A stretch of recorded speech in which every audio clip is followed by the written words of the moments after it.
마르코가 전한 거룩한 복음입니다.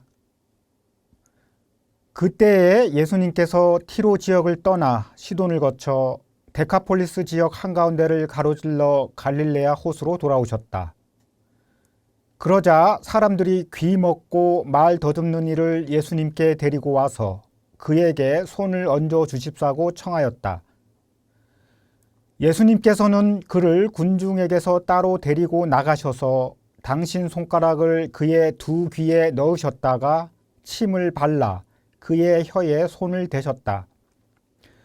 그러고 나서 하늘을 우러러 한숨을 내쉬신 다음 그에게 에파타 곧 열려라 하고 말씀하셨다. 그러자 곧바로 그의 귀가 열리고 묶인 혀가 풀려서 말을 제대로 하게 되었다. 예수님께서는 이 일을 아무에게도 말하지 말라고 그들에게 분부하셨다. 그러나 그렇게 분부하실수록 그들은 더욱더 널리 알렸다. 사람들은 더할 나위 없이 놀라서 말하였다. 저분이 하신 일은 모두 훌륭하다. 귀먹은 이들은 듣게 하시고 말 못하는 이들은 말하게 하시는구나. 주님의 말씀입니다. 네, 안녕하세요, 교우 여러분. 오늘은 연중 제23주일 미사를 봉헌하고 있습니다. 오늘 복음 말씀을 들으면서 예수님이 그 치유하시는 아주 다양한 모습들이 있는데 오늘의 치유 모습은 어떤 모습일까요? 다른 치유와 좀 다른 모습이 뭐가 좀 보이시나요? 네, 예수님이 접촉을 하시죠. 터치로 치유를 하십니다. 그것도 아주 생생하게 아주 직접적입니다. 손가락을 두 개에 넣고 그 다음에 침을 바르고 그의 혀에 손을 넣으셨다. 그래서 그거를 지금 당장 예수님께서 하신다고 과연 한번 상상을 해봤어요. 기도 중에 내가 허락할 수 있을까? 그래서 내가 예수님은 사랑하긴 하는데 예수님이 뭐 내 귀에 손 넣는 것까지는 허용하겠는데 침을 발라서 그 혀에 손을 대는 것까지는 당시의 민간요법으로는 예수님의 고유의 민간요법 같으신데 저는 좀 약간 좀 움찔할 것 같아요. 예. 좀 웃으시라고 한 얘기인데 사실 상상해 보면 그렇게 이 예수님 앞에서 그 터치를 허용한다는 게 그렇게 만만치가 않습니다. 뭐 오늘처럼 이렇게 터치도 하시지만 그 어떤 장면에서는 이제 말씀만으로도 대부분 치유를 하시죠. 그리고 더 이제 정반대의 경우인데 이 터치와 정반대의 경우인데 심지어 아주 직접 보지 않는 그 상황에서도 상대방이 없는 상황에서도 치유를 하세요. 예를 들어서 이제 백부장의 백부장의 종을 치유하는 것도 그런 사례고요. 그 야이로의 딸 12살 소녀를 치유하는 장면에서도 이제 기적이 일어나죠. 그래서 예수님은 이제 터치로도 치유하시고 그다음에 상대방 앞에서 말씀으로 치유하시고 그다음에 심지어 제 교우의 표현에 따르면 리모트 힐링, 그러니까 원격으로도 치유를 하십니다. 그래서 이제 코로나 이 비대면 상황에서 많이 이제 그 종교 활동을 많이 하시게 되는데 좀 깨림칙하다는 분도 있어요. 이게 성사라는 게 또는 여러 가지 종교 활동이라는 게 대면으로 이루어져야 되는데 이 종교인도 그렇고 이제 교우분들도 그렇고 직접 만나야 뭔가 효과가 있을 것 같은데 이제 비대면 상황에서 한다는 것에 대해서 좀 많이 주저하시고 좀 어려워하세요. 그럴 때마다 이제 좀 위로찬에서가 드리는 말씀이 예수님이 리모트 힐링 그 원격 치유의 원조자이십니다. 이렇게 하거든요. 예. 하여튼 뭐 그런 생각을 하시면서 좀 위로를 받으시기 바랍니다. 오늘 복음에서 또 하나 저한테 눈이 들어오는 것은 그 사람들이 이 말 못하고 말 더듬고 귀가 먹은 이를 데려온다는 거죠. 그 사람들의 마음이 굉장히 이제 그 선한 마음이죠. 그리고 중풍병자 마르코 복음에서만 특히 이제 그런데 중풍병자를 이렇게 데리고 오는 네 사람도 있고 그래서 그 공동체 안에서 이 선의를 가르는 사람들이 이제 그만큼 이제 많다는 거예요. 근데 동시에 지금 현대적 의미에서 다시 이 복음을 바라볼 때 오늘 복음에서 굉장히 내가 눈여겨서 이제 들리는 것 또는 보이는 것은 예수님이 이 사람을 그 군중에게서 심지어 그 도와주려고 하는 사람에서 따로 데리고 나간다는 얘기예요. 따로 데리고 나간다. 저는 이제 이런 의미에서 어떤 게 떠올랐냐면 아무리 도와주고 싶고 실제로 도와주고 있고 그런 상황 속에서도 정작 그 도움을 받아야 될 그 본인이 정말로 원하는가, 도움을 받기를, 치유받기를 원하는가, 이걸 먼저 물어봐야 된다는 거죠. 요즘 말로 많이 자존감이라는 단어가 많이 최근에 많이 이제 그 단어가 많이 이제 알려지고 있는데 자기 존중감이라는 뜻입니다. 그래서 사실 뭐 예수님이 원격 진료의 그 호요시라는 말처럼 예수님이 그 치유할 때마다 보이는 예수님의 아주 강력한 그 치유의 그 효과의 중심은 그 치유받은 사람의 그 신체적 그 치유뿐만 아니라 그 사람의 자기 존중감을 살려주시는 게 핵심입니다. 그러니까 어떤 치료를 할 때마다 그 사람이 갖고 있는 어떤 억눌려 있는 그 어떤 상황에 대해서 이렇게 해방시켜 주죠. 굉장히 극적으로도 해방시켜 주기도 하고요. 여러 가지 그 어떤 내러티브 안에서 그런 해방이 일어나는데, 그 오늘 복음 장면 같은 경우에는 따로 떼어놔요. 그 사람들에게서. 그러니까 그만큼 자기의 이 억눌림이라는 게 있죠. 그러니까 귀가 먹었고 말을 못하는 게 아니라 말을 더듬는다고 했었어요. 그러니까 말은 조금은 할 수 있었다는 얘기예요. 말을 더듬고 그러니까 이제 혀가 꼬인 거죠.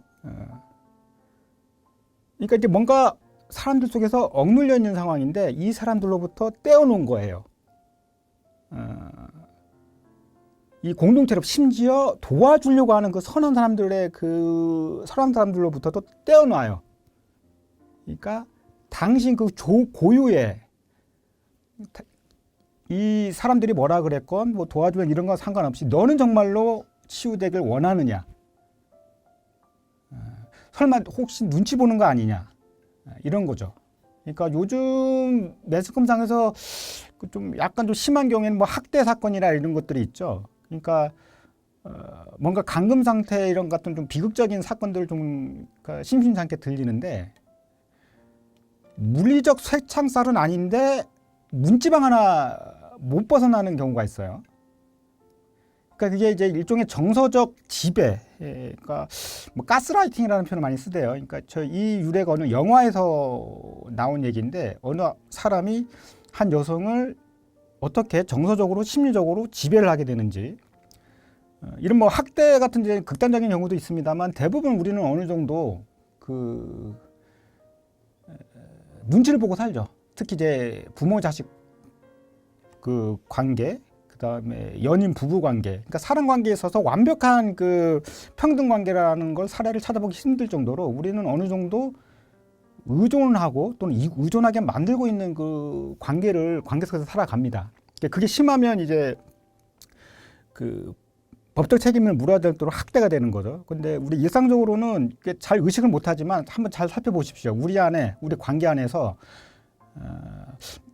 그러니까 내 선의는 도와주려고 하는 것인데 나도 모르게 알지 못하는 사람의 상대방을 지배하고 있는 건 아닌지, 또는 반대로 나는 정말로 내 목소리를 당당하게 내고 있는지, 혹시 눈치 보고 있지는 않은지, 그러니까 사회적, 경제적 또는 일터에서 가장 친밀한 관계라고 얘기할 수 있는 가족 안에서도 이런 관계가 형성이 됩니다. 그래서 제가 자주 얘기하는 얘기가 있습니다. 정말로 내 목소리를 내고 있는지, 당당하게 얘기를 못하게 하는, 나의 혀를 꼬이게 하는, 표현하고 싶은 말을 속 편하게 표현하고 싶지 못하는 어떤 그 더듬는 상황이 일어나진 않는지, 또 반대로 내가 저 사람을 도와주고 싶게 하는데 그 선의조차도 나의 도덕성을 부각시키기 위한 일종의 기득권 행세를 하고 있지는 않은지. 그러니까 당신은 가만히 있어. 내가 돋보여야 되니까. 내가 당신을 도와줌으로 인해서 나의 도덕성이 부각되고, 그러니까 상대방은 그냥 인격 없는 통나무처럼 그냥 일방적으로 수혜를 받는 그런 식의 관계가 형성이 되죠. 그러니까 이거야말로 가스라이팅에 해당되는 지배와 피지배의 관계가 형성이 되고, 이게 심하게 되면 학대가 되는 거죠. 근데 학대받는 줄도 많은 경우에 모르죠. 그래서 오늘 복음의 핵심은 예수님이 이 말 못하는 병자를 따로 군중에게서 떼어놓으신다는 겁니다. 그러니까 그 사람의 그 인격의 고유함, 그 어느 누구도 대신할 수 없는 그 사람만의 고유한 인격을 존중해 주는 거죠. 그리고 그 사람의 자존감을 살려주는 겁니다.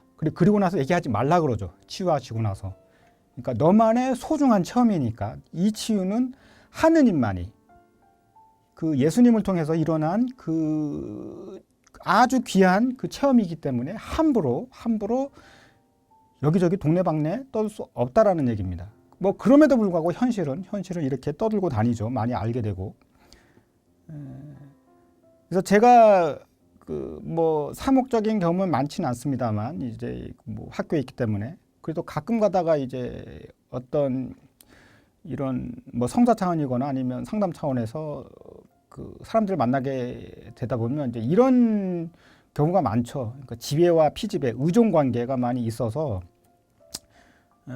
얘기를 하고 싶은데 자기가 이게 어떤 학대까지는 아니지만 이런 의존 관계라는 것도 모르고, 그러니까 노라고도 얘기 못 하고 거절을 하고 이런 걸 못해서 좀 많이 힘들어하는 사람이 있어요. 그러니까 그거 자체를 저도 이제 당장 뭐 어떻게 하십시오라고 제가 뭐 조언을 드릴 형편은 안 되죠. 그러니까 그걸 이해를 하는 거고, 그런 불안함 아니면 그 어떤 억압적인 상황을 경청을 하면서도 동시에 그러니까 이런 얘기는 해주고 싶은 거죠. 어느 누구도 대신할 수 있는 당신만의 고유한 인격이 있다고. 아무리 당신을 도와주려고 하고 뭘 하더라도 당신이 정말 원하는 그 도움이 원하는 것인지, 그것이 가장 핵심이라고 얘기를 하죠. 그래서 우리가 중요한 거는 그 뭔가 힘들어하는 사람들한테 말을 하게끔 이렇게 뭔가 막 하는 게 아니라 내가 먼저 말을 건네는 거죠. 길가에 쓰러져 있는, 하다못해 길을 가다가 노숙자가 있는데 당장 이 사람 끌어다가 뭐 밥을 먹이고 이거보다는 먼저 괜찮으세요? 라고 말을 먼저 건네는 게 순서인 거죠. 도와주고 싶다면. 그러니까 말을 건네고 그 사람의 얘기를 들어주고, 뭐 대부분 뭐 대도 않는 말을 하겠죠. 그런 상황에 처해 있었으면. 그래서 이제 인내가 필요합니다. 그래서 제가 계속 강조하는 그 말을 통해서 오늘 복음 나눔을 좀 마무리하고자 합니다.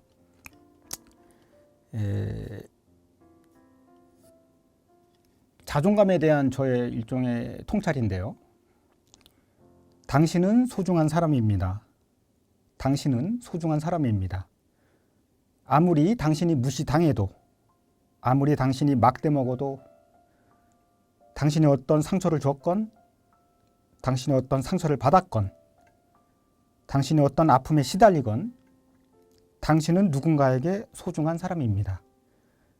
눈에 넣어도 아프지 않을 내 귀염둥이, 내 딸, 내 아들이요. 너무도 귀중한 사람의 자녀요, 보물입니다. 그러니 귀를 여십시오. 입을 여십시오.